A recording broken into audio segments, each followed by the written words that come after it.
Praise the lord, hallelujah. ಯೇಸುವೆ ಸ್ತೋತ್ರ, ಯೇಸುವೆ ವಂದನೆ, ಯೇಸುವೆ ಆರಾಧನೆ, ಯೇಸುವೆ ಮಹಿಮೆ. ಪ್ರಿಯರೇ, ಫಿಲಿಪಿಯರಿಗೆ ಬರೆದ ಪತ್ರಿಕೆ 4ನೇ ಅಧ್ಯಾಯ 13ನೇ ವಾಕ್ಯ ಹೇಳುತ್ತೆ, ಸರ್ವೇಶ್ವರನ ಶಕ್ತಿಯಿಂದ ಸರ್ವವನ್ನು ಸಾಧಿಸುವ ಸಾಮರ್ಥ್ಯ ನನಗಿದೆ. ಯೇಸುವಿನ ಶಕ್ತಿಯಿಂದ, ಯೇಸುವಿನ ಕೃಪೆಯಿಂದ ಸರ್ವವನ್ನು ಸಾಧಿಸುವ ಸಾಮರ್ಥ್ಯ ನನಗಿದೆ. ಹೌದು ಪ್ರಿಯರೇ, ಯೇಸು ನಮ್ಮ ಜೊತೆಗಿರುವಾಗ ಎಲ್ಲವನ್ನು ಸಾಧಿಸುವ ಸಾಮರ್ಥ್ಯ ನನಗಿದೆ. ನನ್ನ ನಿನ್ನ ಬಲಹೀನತೆಯಲ್ಲಿ ಯೇಸುವಿನ ಕೃಪೆಯನ್ನೇ ಸಾಕು ಅಂತ ಯೇಸು ಹೇಳಿದ್ರು. ಯೇಸುವಿಗೆ ನಮ್ಮ ಜೀವನ ಗೊತ್ತುಂಟು, ನಮ್ಮ ಪಾಸ್ಟ್ ಗೊತ್ತು, ಪ್ರೆಸೆಂಟ್ ಗೊತ್ತು, ಫ್ಯೂಚರ್ ಗೊತ್ತು. ನಾವೀಗ ಜೀವಿಸ್ತಿರುವ ವರ್ತಮಾನ ಕಾಲ ಗೊತ್ತು, ನಮ್ಮ ಕಳೆದು ಹೋದ ಭೂತಕಾಲ ಗೊತ್ತು, ನಮ್ಮ ಜೀವನದಲ್ಲಿ ಬರುವ ಭವಿಷ್ಯತ್ ಕಾಲ ಯೇಸುವಿಗೆ ಗೊತ್ತು. ಏಕೆಂದ್ರೆ ಯೇಸು ನೆನ್ನೆ ಇದ್ದಾಗೆ ಇಂದು ನಾಳೆ ಜೀವಿಸುವ ದೇವರು. ಅವರಿಗೆ ಅಸಾಧ್ಯವೆಂಬುದು ಯಾವುದಿಲ್ಲ. ಅದಕ್ಕೆ ಯೇಸು ಹೇಳಿದ್ರು ಮತ್ತಾಯ 28:20 ಯುಗದ ಸಮಾಪ್ತಿಯವರೆಗೆ ನಾನು ನಿನ್ನ ಜೊತೆಗೆ ಇರ್ತೇನೆ. ಯುಗದ ಸಮಾಪ್ತಿಯವರೆಗೆ ನಾನು ನಿನ್ನ ಜೊತೆಗೆ ಇರ್ತೇನೆ. ಹೆದರ್ಬೇಡ, ಭಯಪಡಬೇಡ, ಹಂಚಬೇಡ, ಕಳವಳಗೊಳ್ಬೇಡ. ನಾನು ನಿನ್ನ ಜೊತೆ ಇರ್ತೀನಿ, ನಾನು ನಿನ್ನ ದೇವರು, ನಾನು ನಿನ್ನನ್ನು ಕೈ ಹಿಡಿದು ನಡೆಸ್ತೀನಿ. ಯಾಕೆ ಹೇಳಿದ್ರು ಹೇಳಿ? ಯೇಸುವಿಗೆ ಗೊತ್ತುಂಟು ನಾವು ಎಷ್ಟು ಬಲಹೀನರು. ಈ ಮಣ್ಣಿನಿಂದ ಸೃಷ್ಟಿಯಾದ ನಾವು ಎಷ್ಟು ಬಲಹೀನರು ಅಂತೇಳಿ ಯೇಸುವಿಗೆ ಗೊತ್ತುಂಟು. ಅದಕ್ಕೆ ಯೇಸು ಹೇಳ್ತಾರೆ, ಎಲ್ಲಾ ಸಮಯದಲ್ಲೂ ನಾನು ನಿನ್ನ ಜೊತೆಗೆ ಇರ್ತೀನಿ.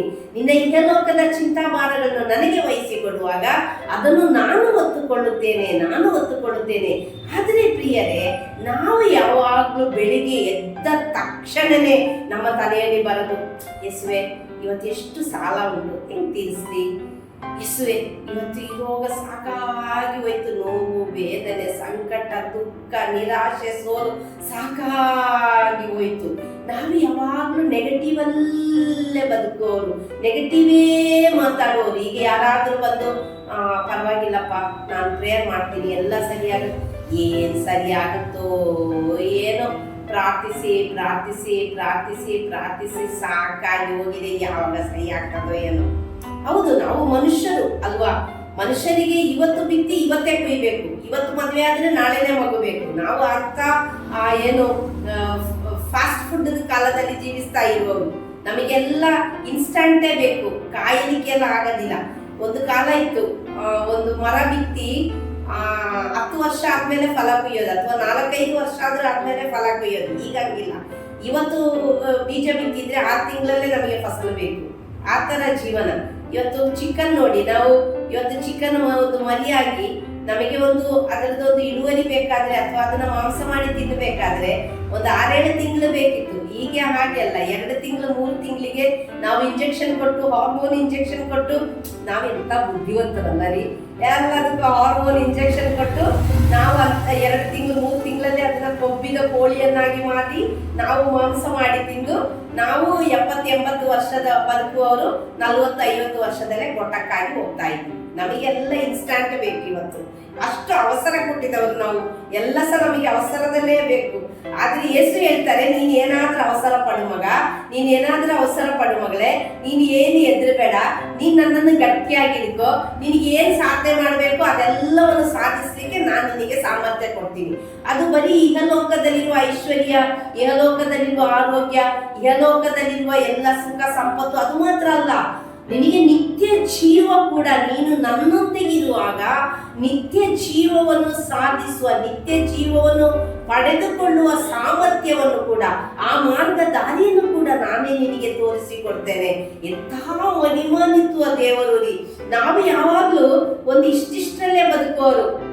ನಮಗೆ ಒಂದು ಆರೋಗ್ಯ ಸಿಕ್ಕಿದ್ರೆ ಸಾಕು, ನಮಗೆ ಒಂದು ತಲೆನೋವು ಬಿಟ್ಟೋದ್ರೆ ಸಾಕು, ಎಸಪ್ಪ ನಂದೊಂದು ಸೊಂಟ ನೋವು ಬಿಟ್ಟೋದ್ರೆ ಸಾಕು. ನಾವು ಧ್ಯಾನಕ್ಕೆ ಬರುವಾಗ ಹಂಗೆ ಬರೋದು, ಎಸಪ್ಪ ನನ್ನೊಂದು ಸಾಲ, ನನ್ನನ್ನು ಸೇರಿಸ್ಕೊಂಡು. ನಾನು ಸಹ ಸುಮಾರು ವರ್ಷದ ಹಿಂದೆ ನಾನು ಸಾಕ್ಷಿಯಲ್ಲಿ ಹೇಳ್ತೀನಲ್ಲ, ಮಡಿಕೇರಿಲಿರುವಾಗ ನನಗೆ ತುಂಬಾ ಸಾಲ ಇತ್ತು, ಕೊಡಗಿನಲ್ಲಿರುವಾಗ ತುಂಬಾ ಸಾಲ ಇತ್ತು ಅಂತ. ಆ ಸಾಲದ ಅವಸ್ಥೆಯಲ್ಲಿ ಕೂಡ ನಾನೇನು ನೆನೆಸ್ತಾ ಇದ್ದೆ ಒಂದು ಧ್ಯಾನಕ್ಕೆ ಹೋಗುವಾಗ, ಯೇಸುವೆ ಹೆಂಗಾದ್ರೂ ಈ ಧ್ಯಾನದಲ್ಲಿ ನೀನೊಂದು ಆಶೀರ್ವಾದ ಮಾಡಿ ನನ್ನನ್ನು ಈ ಸಾಲದಿಂದ ತೆಗೆದು ಬಿಡಪ್ಪ, ಅಷ್ಟು ಸಾಕು ನನಗೆ, ಅಷ್ಟು ಸಾಕು, ಬೇರೆ ಏನ್ ನಿನ್ನ ಹತ್ರ ನಾನು ಕೇಳಲ್ಲ. ಮತ್ತೆ ಕ್ಯಾನ್ಸರ್ ಬಂದಾಗ, ಯೇಸುವೆ 2 ಮಕ್ಕಳಿದ್ದಾರೆ, ನೀನು ಕೈ ಕೊಟ್ಟು ಬಿಡಬೇಡ, ಹೇಗಾದ್ರೂ ನನಗೆ ಸೌಖ್ಯ ಕೊಟ್ಟು ಈ ಕ್ಯಾನ್ಸರ್ ಇಂದ ಬಿಡುಗಡೆ ಮಾಡು.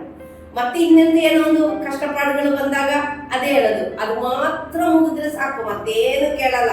ಆದ್ರೆ ಮಾರನೇ ದಿನ ಎದ್ದೇಳುವಾಗ ಪುನಃ ಅದಕ್ಕಿಂತ ದೊಡ್ಡ ಲಿಸ್ಟ್ ಇರ್ತದೆ ನಮ್ಮ ಹತ್ರ. ನಮ್ಮ ಲಿಸ್ಟ್ ಅಲ್ಲಿ ನಾನ್ ಫುಲ್ ಸ್ಟಾಪ್, ಅದಕ್ಕೆ ಫುಲ್ ಸ್ಟಾಪೇ ಇಲ್ಲ, ವಿರಾಮನೇ ಇಲ್ಲ, ಅದು ಕಂಟಿನ್ಯೂ ಹೋಗ್ತಾನೆ ಇರ್ತದೆ. ಡಾಟ್ ಡಾಟ್ ಡಾಟ್ ಡಾಟ್ ನಾನ್ ಇದು ರೀಚ್, ಅದಕ್ಕೆ ಫುಲ್ ಸ್ಟಾಪೇ ಇಲ್ಲ.